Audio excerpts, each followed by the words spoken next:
I'd like to turn you to Matthew chapter 28. ಮತ್ತಾಯ ಅಧ್ಯಾಯ 28ನೇ ಅಧ್ಯಾಯವನ್ನು ನೋಡಲಿಕ್ಕೆ ಇಷ್ಟಪಡ್ತೀನಿ.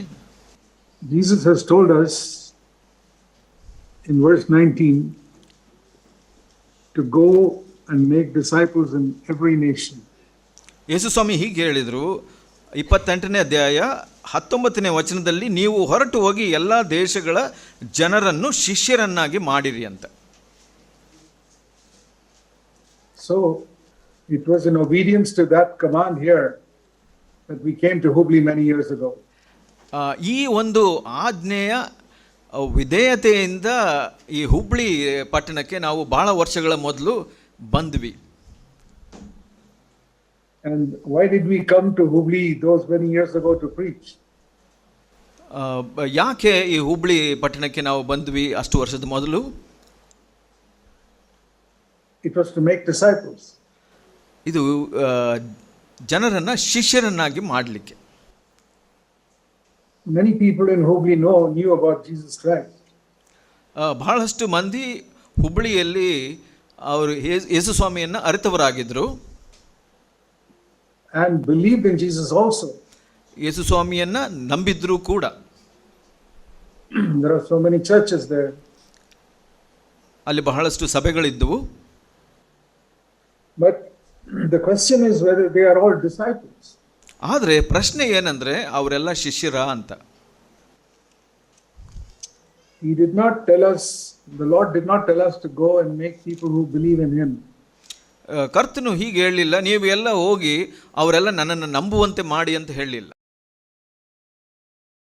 The Bible says the devils also believe and they tremble. ದೇವರ ವಾಕ್ಯ ಒಂದು ಕಡೆ ಹೇಳುತ್ತೆ, ಸೈತಾನನು ಕೂಡ ನಂಬುತ್ತಾನೆ ಮತ್ತು ನಡುಗ್ತಾನೆ ಅಂತ ಹೇಳುತ್ತೆ. So just believing in Jesus does not change our life. ಜನರು ಬರೀ ಆತನಲ್ಲಿ ನಂಬಿಕೆ ಇಡೋದ್ರಿಂದ ಅವರ ಜೀವಿತ ಬದಲಾಗೋದಿಲ್ಲ. And that is the problem with a lot of Christianity in the world today. ಅದೇ ಸಮಸ್ಯೆ ಇವತ್ತು ಹೆಚ್ಚಿನಾಂಶ ಕ್ರೈಸ್ತತ್ವದಲ್ಲಿ ಇರುವಂತದ್ದು ಲೋಕದಲ್ಲಿ. So unless we become disciples, we cannot fulfill God's purpose for our life. ನಾವು ಒಬ್ಬ ಕ್ರೈಸ್ತ ಶಿಷ್ಯರಾಗದ ಹೊರತು ಆತನ ಯೋಜನೆಗಳನ್ನು ಪೂರೈಸಲಿಕ್ಕೆ ಸಾಧ್ಯವಾಗೋದಿಲ್ಲ. So we need to understand in these days what it means to be a disciple. ಈ ದಿವಸಗಳಲ್ಲಿ ನಾವು ಇದನ್ನ ತಿಳ್ಕೊಳ್ಳೋಕೆ ಪ್ರಯತ್ನ ಮಾಡೋಣ, ಶಿಷ್ಯರಾಗೋದು ಅಂದ್ರೆ ಏನು ಅಂತ.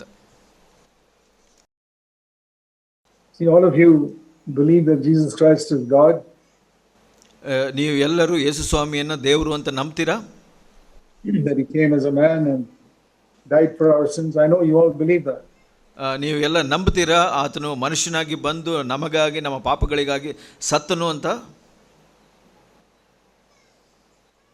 But that does not make us disciples. ಆದರೆ ಅದೇ ನಮ್ಮನ್ನ ಶಿಷ್ಯರನ್ನಾಗಿ ಮಾಡೋದಿಲ್ಲ. A disciple is one who is following the Lord. ಶಿಷ್ಯನು ಯಾರು ಅಂದ್ರೆ ಕರ್ತನನ್ನ ಹಿಂಬಾಲಿಸುವಂತವನು.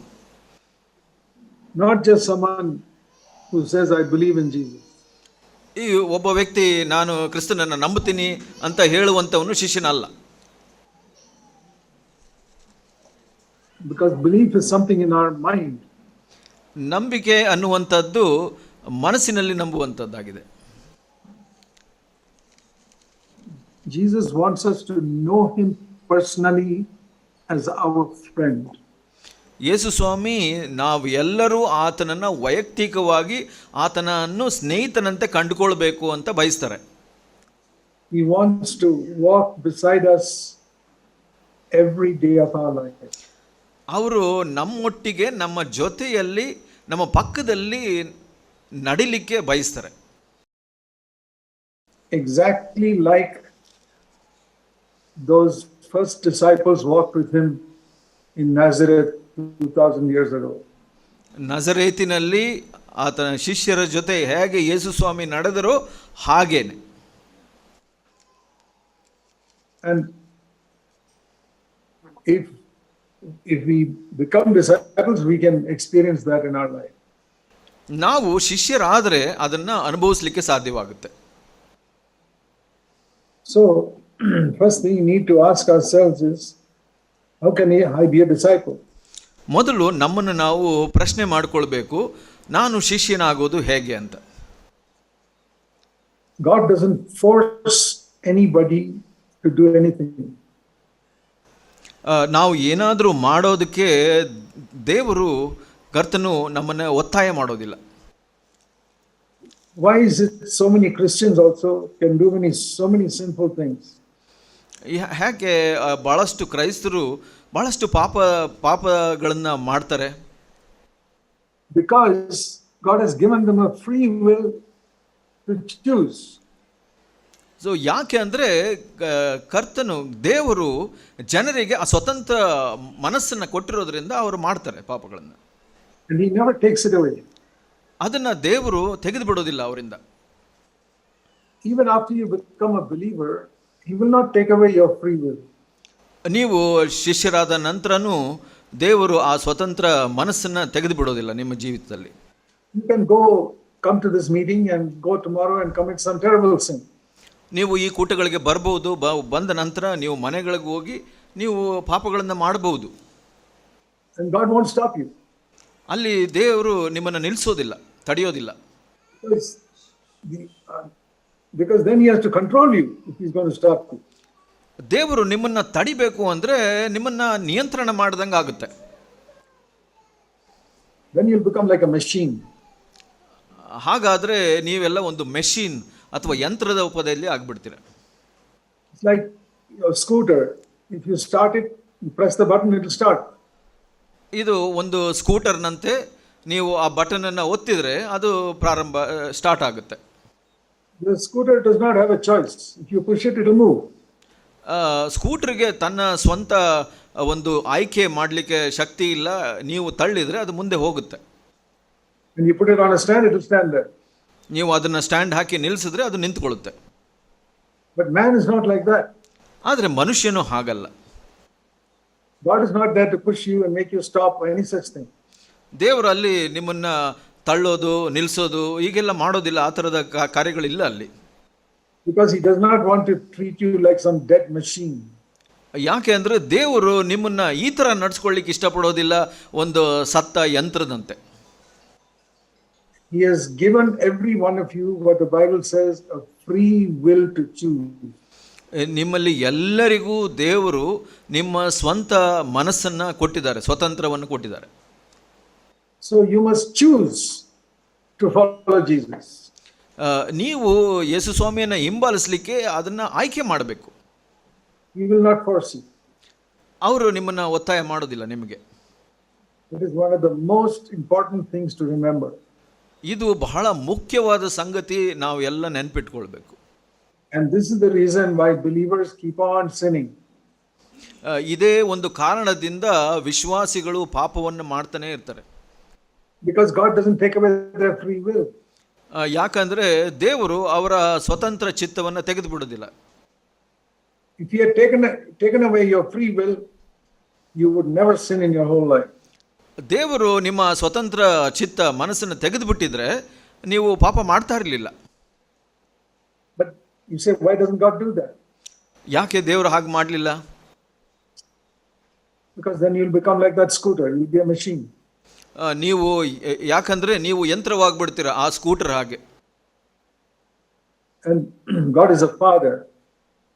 ದೇವರು ತಂದೆಯಾಗಿದ್ದಾರೆ. So many of you are fathers and mothers. ನಿಮ್ಮಲ್ಲಿ ಬಹಳಷ್ಟು ಮಂದಿ ತಂದೆ ತಾಯಿ ಆಗಿದ್ದೀರಾ. You tell me, would you rather have 10 scooters or one child? ನೀವು ಬಹಳ ಯಂತ್ರಗಳನ್ನ ಇಟ್ಕೊಳ್ಳೋಕೆ ಇಷ್ಟಪಡ್ತೀರಾ, ಅದ್ರ ಬದಲಿಗೆ ಒಂದು ಮಗುವನ್ನು ಇಟ್ಕೊಳ್ಳೋಕೆ ಇಷ್ಟಪಡ್ತೀರಾ? 10 scooters, all the 10 scooters will obey you. 10 scooter ಇಟ್ಕೊಂಡ್ರೆ ನೀವು 10 ಸ್ಕೂಟರ್ ನಿಮ್ಮನ್ನ ವಿಧೇಯವಾಗಿರುತ್ತೆ ನಿಮ್ಮ ಹತ್ರ. You can stop it, push it, whatever you like.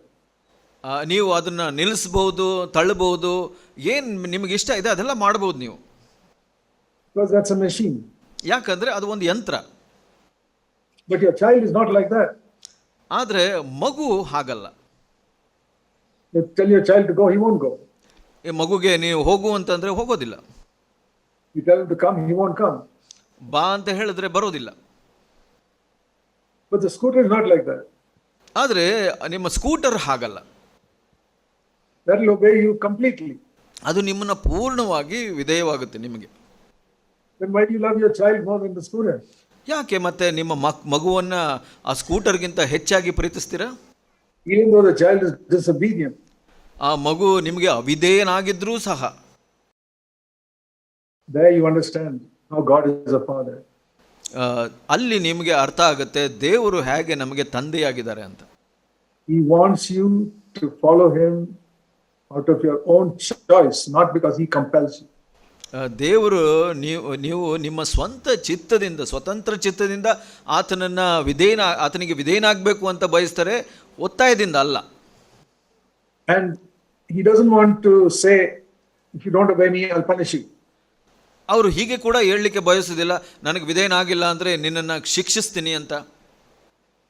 Then people will also obey him out of fear of punishment.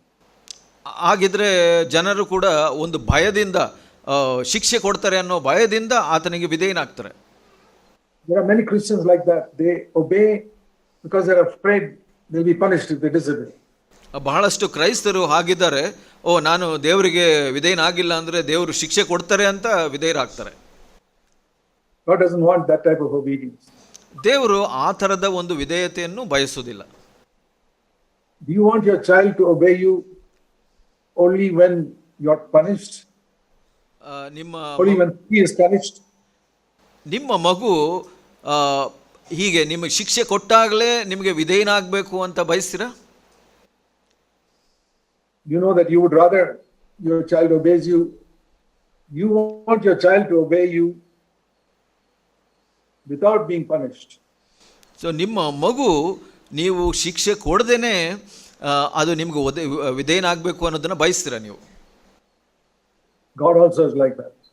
ದೇವರು ಕೂಡ ಹಾಗೇನೆ. He's a loving father. ಅವರು ಪ್ರೀತಿಯ ತಂದೆ ಆಗಿದ್ದಾರೆ. He does not want you to live in fear of punishment. ದೇವರು ನೀವು ಆ ಒಂದು ಶಿಕ್ಷೆಯ ಭಯದಲ್ಲಿ ಜೀವಿಸಬಾರದು ಅಂತ ಬಯಸ್ತಾರೆ. He wants you to obey him even if he never punishes you. ನೀವು ಯಾವಾಗಲೂ ಆತನಿಗೆ ವಿಧೇಯರಾಗಬೇಕು, ಆತ ಶಿಕ್ಷೆ ನಿಮಗೆ ಕೊಡದೇ ಇದ್ರೂ ಸಹ ಅದನ್ನು ಬಯಸ್ತಾರೆ ದೇವರು. Because God is so much interested in our love more than blind obedience. So ದೇವರು ನಮ್ಮ ಪ್ರೀತಿಯನ್ನ ಅವರು ಬಯಸ್ತಾರೆ ಹೆಚ್ಚಿನದಾಗಿ ನಾವು ಭಯಪಟ್ಟು ಆತನಿಗೆ ವಿಧೇಯರಾಗೋದಕ್ಕಿಂತ. So it's very important for us to understand this. ಇದನ್ನ ನೀವು ಅದು ಅರ್ಥ ಮಾಡ್ಕೊಳ್ಳೋದು ಬಹಳ ಮುಖ್ಯ ಸಹೋದರ ಸಹೋದರಿ. God wants you to freely choose always every day to obey him. ದೇವರು ನೀವು ಯಾವಾಗಲೂ ಸ್ವತಂತ್ರವಾಗಿ ಆತನಿಗೆ ವಿಧೇಯರಾಗಲಿಕ್ಕೆ ಬಯಸೋದನ್ನ ಅವ್ರು ಇಷ್ಟಪಡ್ತಾರೆ. Out of love and not out of compulsion. ಇದು ಯಾಕೆ ಅಂದ್ರೆ ಪ್ರೀತಿ, ನೀವು ಆತನನ್ನ ಪ್ರೀತಿಸೋದ್ರಿಂದ ಒತ್ತಾಯ ಮಾಡೋದ್ರಿಂದ ಅಲ್ಲ. Out of love and not out of fear of punishment. ಬರೀ ಪ್ರೀತಿಯ ಕಾರಣದಿಂದ ಹೊರತು ನಿಮಗೆ ಶಿಕ್ಷೆ ಸಿಗುತ್ತೆ ಅನ್ನೋ ಕಾರಣದಿಂದ ಅಲ್ಲ. Now examine your own life. ನೀವು ನಿಮ್ಮ ಜೀವಿತವನ್ನ ಪರೀಕ್ಷೆ ಮಾಡಿ ನೋಡಿ. We have all disobeyed God at different times.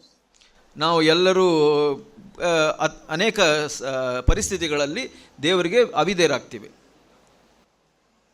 For example, you tell a lie. ಉದಾಹರಣೆಗೆ ನೀವು ಸುಳ್ಳು ಹೇಳ್ತೀರಾ. Or you get angry with somebody. ಯಾರ ಜೊತೆನೋ ಕೋಪ ಮಾಡ್ಕೊಳ್ತೀರಾ. Supposing every time you told a lie or you got angry, a little bit of your tongue got cut out. ನೀವು ಸುಳ್ಳು ಹೇಳಿದಾಗ ಅಥವಾ ಕೋಪ ಮಾಡಿಕೊಂಡಾಗ ನಿಮ್ಮ ನಾಲ್ಗೆ ಸ್ವಲ್ಪವಾಗಿ ಕತ್ತರಿಸಲ್ಪಡುತ್ತೆ ಅಂತ ಇಟ್ಕೊಳ್ಳಿ. Next time you told a lie or you got angry, little more of your tongue gets cut out. ನೀವು ಮುಂದೆ ಒಂದು ಸಲ ನೀವು ಸುಳ್ಳು ಹೇಳಿದಾಗ ಅಥವಾ ಕೋಪ ಮಾಡಿಕೊಂಡಾಗ ಸ್ವಲ್ಪ ನಿಮ್ಮ ನಾಲ್ಗೆ ಕತ್ತರಿಸಲ್ಪಡುತ್ತೆ. Your tongue is getting smaller and smaller because you're telling lies and getting angry. ನೀವು ಕೋಪ ಮಾಡ್ಕೊಳ್ತಾ ಇದ್ರೆ, ಸುಳ್ಳು ಹೇಳ್ತಾ ಇದ್ರೆ ನಿಮ್ಮ ನಾಲ್ಗೆ ಸಣ್ಣದಾಗ್ತಾ ಇರುತ್ತೆ ಕತ್ತರಿಸಲ್ಪಟ್ಟು. I tell you, every one of you will stop telling lies and stop getting angry. ನಾನು ನಿಮಗೆ ಹೇಳ್ತೀನಿ, ಪ್ರತಿಯೊಬ್ಬರು ನೀವು ಸುಳ್ಳು ಹೇಳೋದನ್ನ ಮತ್ತೆ ಕೋಪ ಮಾಡ್ಕೊಳ್ಳೋದನ್ನ ತಕ್ಷಣ ನಿಲ್ಲಿಸ್ಬಿಡ್ತೀರ. Why? ಯಾಕೆ? Because we value our tongue. ಯಾಕೆ ಅಂದರೆ ನಮ್ಮ ನಾಲ್ಗೆಯನ್ನು ಅಷ್ಟೊಂದು ನಾವು ಸನ್ಮಾನಿಸ್ತೇವೆ. And if I'm losing my tongue by telling lies, I'll stop telling lies. ನಾವು ನಾಲ್ಗೆ ಕಳ್ಕೊಳ್ಳೋದಕ್ಕಿಂತ ಸುಳ್ಳು ಹೇಳೋದನ್ನ ನಿಲ್ಲಿಸ್ಬಿಡೋಣ ಅಂತ ಅನ್ಕೊಂತೀವಿ. If by getting angry I'm losing my tongue, I'll stop getting angry. ನಾನು ಕೋಪ ಮಾಡ್ಕೊಳ್ಳೋದ್ರಿಂದ ನನ್ನ ನಾಲ್ಗೆಯನ್ನು ಕಳ್ಕೊಳ್ತೀನಿ ಅನ್ನೋದಾದರೆ ನಾನು ಕೋಪ ಮಾಡ್ಕೊಳ್ಳೋದನ್ನ ನಿಲ್ಲಿಸ್ಬಿಡ್ತೀನಿ. Or if God punishes you in some other way, ದೇವರು ನಿಮ್ಮನ್ನ ಬೇರೆ ಯಾವುದೋ ಒಂದು ರೀತಿಯಲ್ಲಿ ನಿಮಗೆ ಶಿಕ್ಷಿಸ್ತಾರೆ ಅಂತ ಇಟ್ಕೊಳ್ಳೋಣ. you will stop sinning very quickly. ನೀವು ಪಾಪ ಮಾಡೋದನ್ನ ಬಹಳ ಬೇಗ ನಿಲ್ಲಿಸ್ಬಿಡ್ತೀರಾ. So that teaches us that we can stop sinning if we want to. ಅದು ಏನು ತೋರಿಸುತ್ತೆ ಅಂದರೆ ನಮಗೆ ಮನಸ್ಸಿದ್ರೆ ಆ ಪಾಪ ಮಾಡೋದನ್ನು ನಿಲ್ಲಿಸಬಹುದು ಅನ್ನೋದನ್ನು ತೋರಿಸುತ್ತೆ.